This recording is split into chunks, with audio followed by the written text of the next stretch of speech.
Provavelmente, você já deve saber o que é um mamute. Mas, você sabe como funciona a estrutura do corpo deste animal? Ou quais são as teorias que levaram essa espécie a ser extinta? Ou ainda melhor, será realmente possível trazer um mamute de volta à vida através de um DNA preservado?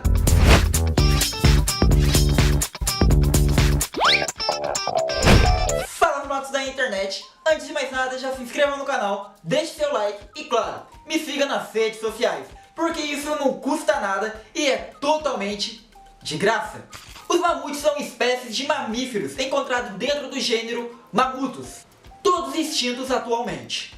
Os ancestrais desse gênero migraram da África cerca de 3,5 milhões de anos atrás. O mamute lanoso não é apenas a espécie mais conhecida pela raça humana, mas também é a espécie pré-histórica mais estudada por nós, devido à grande quantidade de fósseis preservados ao redor do mundo. Os mamutes sumiram no fim da última era do gelo, cerca de 2.000 anos atrás. No entanto, há mais ou menos 4.000 anos atrás, ainda existiam alguns mamutes vivos.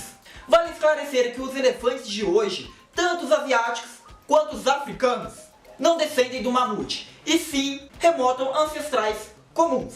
Antes de começarmos a analisar cada parte do corpo deste animal e saber qual é a função de cada membro dele, vamos à parte principal.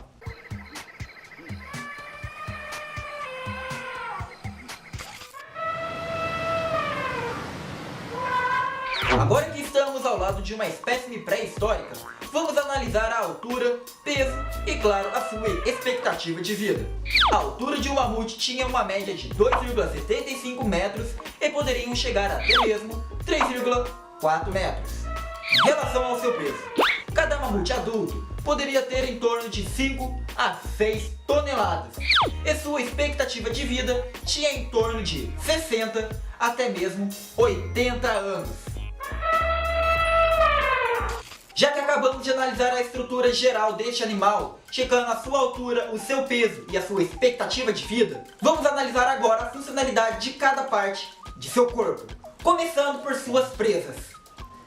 Tanto as fêmeas quanto os machos utilizavam as presas para cavar e também por lutar pelo território. Havia também uma característica sexual. Os machos com presas maiores e mais curvados poderiam cruzar com mais fêmeas na época de acasalamento. Assim como acontece com árvores, a presa tinha, portanto, anéis que indicavam o crescimento. Nessas presas, haviam circunferências anuais, semanais e até mesmo diária. Nos primeiros anos, esses anéis semanais eram grossos, eles indicavam fartura e saúde. Quando os machos passavam a cuidar de si mesmos, os anéis ficavam um pouco mais finos, adquirindo assim o conhecimento. Saindo um pouco das presas dos anéis, vamos agora falar da tromba. Nos dias de hoje, provavelmente você já deve ter visto um elefante utilizar a sua tromba para fazer diversas atividades. Desde arrancar folhas da árvore para comer, até mesmo para derrubar árvores e se coçar.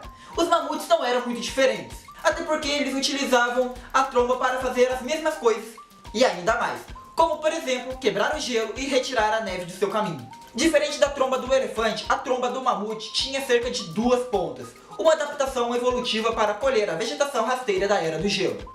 Em relação às patas, os fósseis descobertos mostram que as patas tinham rachaduras, que aumentavam o atrito com o gelo. O mamute possuía uma cobertura com 2 camadas de pelo, iguais a dos humanos. Vamos agora analisar dentro da boca de um mamute, ou seja, vamos analisar os seus dentes. A arcada tinha cerca de 4 dentes molares, e esses dentes eram trocados 5 vezes durante a vida desse animal. A cada troca, esses dentes ficavam maiores e com mais rachaduras.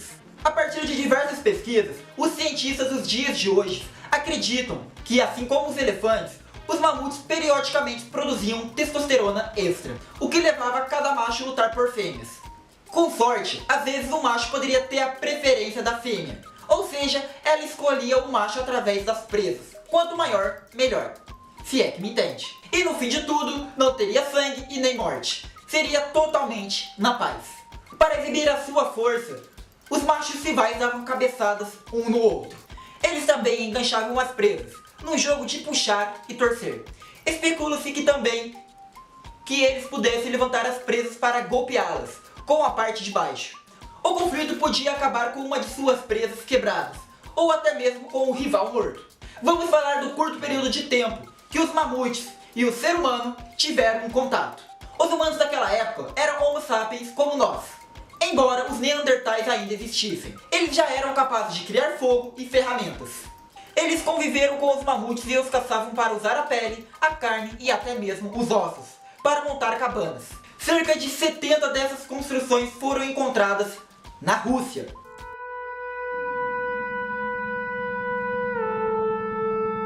Como realmente a extinção dos mamutes ocorreu? Duas teorias tentam explicar a extinção deste animal há mais ou menos 2000 anos. No entanto, se juntássemos as duas teorias, poderíamos criar uma nova, podendo ser a verdadeira ou não. Com o derretimento das geleiras, tanto a umidade quanto a temperatura no Novo Mundo aumentou. E a vegetação rasteira, que era propícia aos mamutes, infelizmente foi finalizada, dando origem a novas florestas, como por exemplo, as coníferas no sul e as tundras no norte. E finalizando a explicação da teoria 1, que está relacionada à temperatura do Novo Mundo, vamos à teoria de número 2, a caça predatória. Nessa época, a tecnologia humana avançou, ou seja, os humanos começaram a caçar cada vez mais mamutes, claro, para sua sobrevivência. Vários fósseis de mamutes foram encontrados com ponta de lança em seu corpo, e é provável que os caçadores massacrassem hordas inteiras para evitar resistência. Ou seja, não é certo que a nossa espécie tenha feito uma caça intensiva contra essa espécie.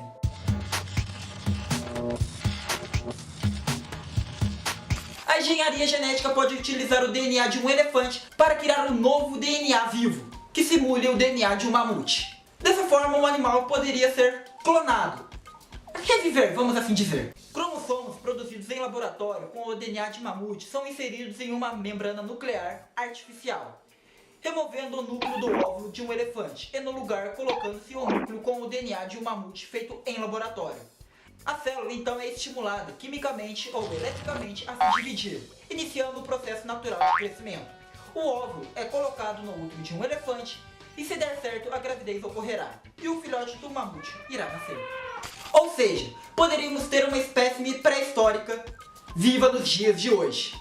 E a melhor parte deste conteúdo é que ele é variável, podendo chegar a outras espécies de animais extintos, ou seja, poderíamos fazer uma análise deles. Quem sabe, dependendo da sua reação, ou seja, o like, poderíamos fazer de um crocodilo gigante. Enfim galera, o vídeo chegou ao fim, eu espero que vocês tenham gostado. Se vocês gostaram, deixa o like aqui embaixo, se inscreva no canal e claro, me siga nas redes sociais. Então é isso galera, um grande beijo, um abraço